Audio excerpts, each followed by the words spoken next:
Well, hello again, everybody. It's Jeff Adler, continuing his video series with Chapter 9. Um, this is to continue to promote my book, which unfortunately, apparently, the publisher no longer is in business. That would figure, of course. So, anyone who still wants my book, I do have quite a few left if they want to buy some from me, and I can autograph them if you want. I'll take requests for that. Just respond to one of my videos. I'm trying to figure out if I want to seek another publisher so it would end up being available on Amazon and Barnes and Noble again or whatever. But for now, we're doing the videos. So chapter 9 is basically, we're going to talk about Hollywood and television and the left. And as you can see on the whiteboard over here, we've got a couple of talking points we're going to hit today, and we'll see how that goes. And also, for the first time, I'm going to actually read out of a book, because there's some stuff in there that is pretty juicy, and it's better than me reading off of a piece of my cheat sheet that I have. That way you'll know it's not made up by a writer, but actual stuff. Anyway, so I wanted to start today with a little anecdote, a little personal anecdote. So, week or so ago, I'm watching a show I like called Designated Survivor. I don't always like movies, or I should say TV shows, about government, because they're usually idiotic and left-wing, what have you. But this is produced and stars Kiefer Sutherland, who was in 24, a TV show that was highly praised by people on the right like me. And I figured, well, if he's in it, it's not going to go, it's not going to be like the other TV shows about government.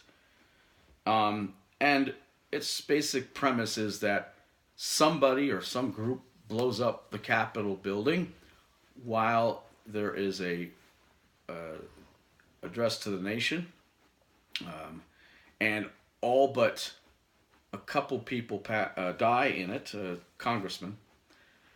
And Kiefer Sutherland's character, who was the Secretary of Housing and Urban Development, is this year's designated survivor, as that occurs in all cases in reality.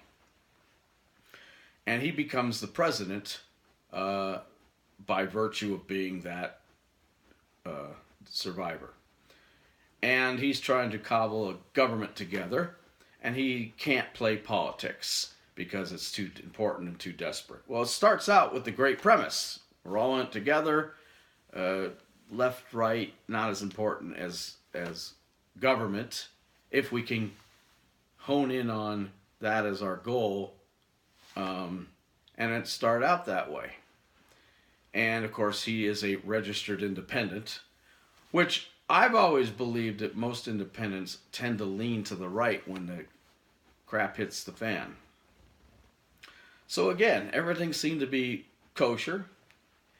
Yeah, there's a left wing involved, there's some crazy right wingers involved. Okay, we get past some of that silliness, and he's forming this government, gets a bunch of people in there, hires them, or swears them in, etc. Even the Speaker of the House is a Republican. There's some balance here. But then, about halfway into the season, things started to take a left turn. Of course. It's Hollywood. This so-called independent president, if you didn't know what his affiliation was in terms of party politics, and you just watched the bills he sponsors, the agenda he wants to push, the ideas in his head and coming out of his mouth, and all the people he surrounds himself with, you would swear he was a Democrat, a modern liberal Democrat. But the idea here is to fool everybody into thinking he's an independent and fair-minded. And at the same time, the Hollywood left believes that all of their ideas are mainstream. And therefore, if the people out there watching TV didn't really think of him as a Democrat, they might be more willing to accept the ideas coming out of this character's mouth as mainstream. And the Democrats in Hollywood believe that only because there's a bad connotation with Democrats and liberals to some degree, that their ideas don't get heard, they don't get appreciated, they don't get pushed by more people. Well, this is baloney. We know exactly what you're doing. We know exactly what you want to do. We know exactly who you are. And you can put any title you want on a character on television. I see right through it. You're a liberal. So this show is pushing gun control. It's pushing, all sorts of these pet little things. This is a Democrat. This is a liberal Democrat. This is no independent. And every now and then, of course, they venture off into the idea, into foreign policy where he might be somewhat hawkish and going after the bad guys. But here's where this show really disappoints now.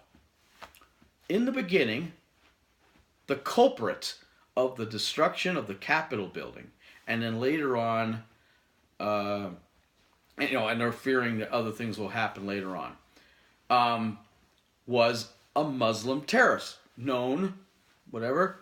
They had some means by which this was found out. They went after him. They tried to kill the guy. They did successfully, whatever, a few things. And then all of a sudden, FBI agent, then later a reporter, they all start digging into this thing to find out that this guy may not have had anything to do with it. Now, before I tell you who they decided is the actual culprit here, let's talk about reality. With a few exceptions, like Oklahoma bombing maybe, a few others, most terrorist acts, both here and abroad, have occurred at the hands of Muslims. Not all Muslims are terrorists, but almost all terrorists are Muslims. This is an inarguable fact. And it's funny how many times the left, when just following a terrorist attack, the left in the press, the people in Hollywood, and in the media, whatever, all try to frame the narrative and to assign the bad guy to some group that they wanted to come from, or to separate him from any kind of Muslim, Islamic, whatever. And then, of course, the truth comes out.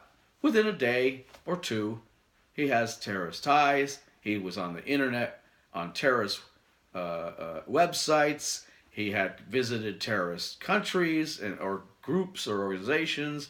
He has donated money to them. He has become indoctrinated by them, one thing or another.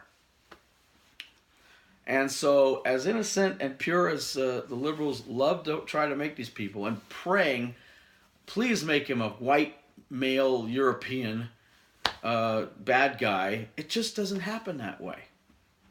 Sorry. Now, take that, shove it into this TV show, and voila. No longer is the victim or the perpetrator a Muslim. That was a knee-jerk reaction by a country that is Islamophobic. No. Who ends up being the bad guy? A billionaire, so we're attacking the rich, right-wing, or in their verbatim, in their verbiage, alt-right, which is a completely made-up term by the left to try to assign the nuttier right-wingers into a group, because they love labels and they love groups, don't they, folks? A billionaire, alt-right, anti-government, meaning current government, because it's run by this independent guy who he doesn't believe is an actual entitled to this presidency, who wants to be the president. So he's a megalomaniac, billionaire, alt-right nut job. And he's actually been shown to be the culprit. Only Hollywood could make up a fictional scenario where all of their favorite boogeymen are to blame for everything that ails their country. It doesn't actually happen in reality, but in their little stupid world, bingo. Rich guy, right-winger, megalomaniac, dangerous as all get out. And he is guilty for killing hundreds and hundreds of innocent people. And is going to do more damage. Can you believe this? I spent hours watching this TV show hoping that Hollywood would actually make something fair, honest, truthful, and had some bearing to what's happening in reality. I had hopes. Our friend Kiefer Sutherland, an executive producer on the show, with his 24 television show background, which was, fairly right-wing in its, perspective, was going to balance this thing out. At least if I had to put up with some liberal crap, there would be some conservative crap in there. But this goes too far. This goes way over the line. Welcome to today's Hollywood. But it wasn't always this way, folks. It wasn't always this way. I'm going to read you a passage from a book written a few years ago to try to explain a little bit about how Hollywood was in the past. Now, there was a time during the time of golden years or classic Hollywood where there was a lot of balance between the right and the left in Hollywood. Okay? But there's always been a fascination by the left with radicals. As I mentioned in previous videos, the left has always loved their fascists, and fascism is a left-wing ideology far more than it's anywhere close to a right-wing ideology. Now, I didn't present a whole lot of proof to that, but I don't have to, because the libs will do it for me. I mentioned their love affair with Mussolini. Now, you go online, you try to find this on the first few pages of the internet, for instance, and all the liberal internet sites, whether it's CNN.com or Slate or Mother Jones or Wikipedia or whatever, will all deny or just basically not even show any connection between Hollywood, the left, the media, and Mussolini, for instance, the father of fascism, perhaps. If at the worst, they'll say that they were apathetic about fascism and Mussolini. This is not true. Hollywood loved fascism.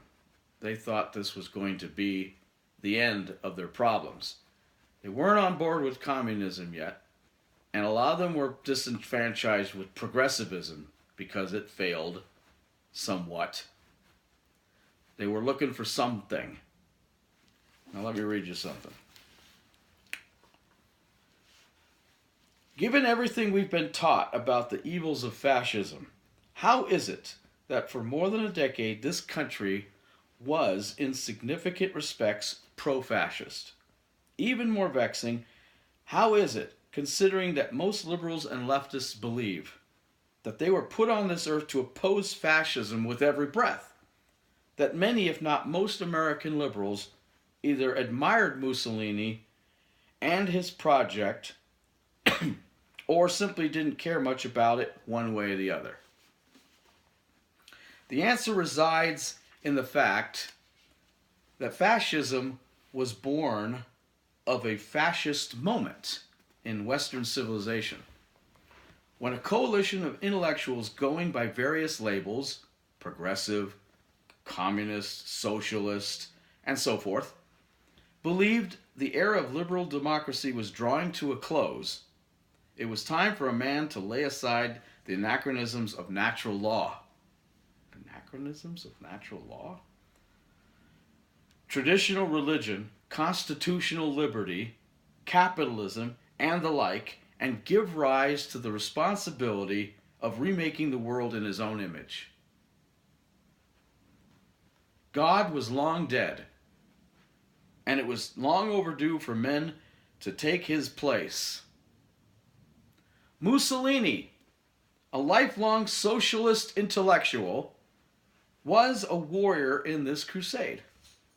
And his fascism, a doctrine he created from the same intellectual material Lenin and Trotsky had built their movements with, was a grand leap into the era of experimentation that would sweep aside old dogmas and usher in a new age. This was in every significant way a project of the left as we understand the term today, a fact understood by Mussolini, his admirers, and his detractors. Mussolini declared often that the 19th century was the century of liberalism, and the 20th century would be a century of fascism.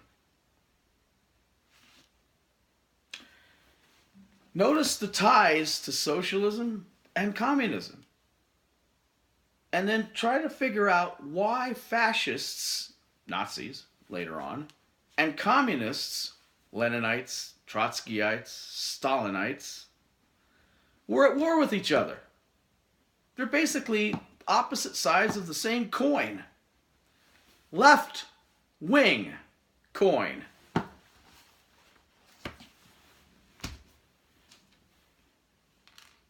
In a few moments, I'll hammer that little idea home a little bit better.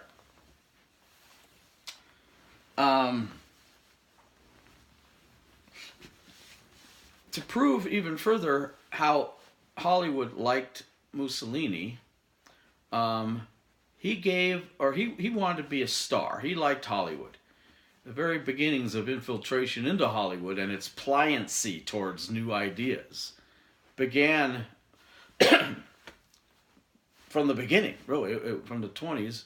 But in 1933, Hollywood invited Mussolini to actually star in his own documentary called Mussolini Speaks. And it was sponsored by Il Duce himself. And this movie was fawned over. I mean, like, by the liberals in Hollywood. Thought it was the greatest thing ever. In fact, Variety, the magazine that covers all things of entertainment in Hollywood at the time, proclaimed it appeals to all red-blooded Americans, and it may be the answer to America's needs. That was written in Variety in 1933 as a response to this fawning and fawned over documentary by a fascist. Now, you could say, well, that's just one writer, and what does he or she matter? Blah, blah, blah. You don't understand, folks. These people do not live in a vacuum.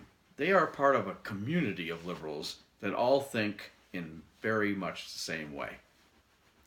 We'll keep going, part 2, on the next video. Stay tuned.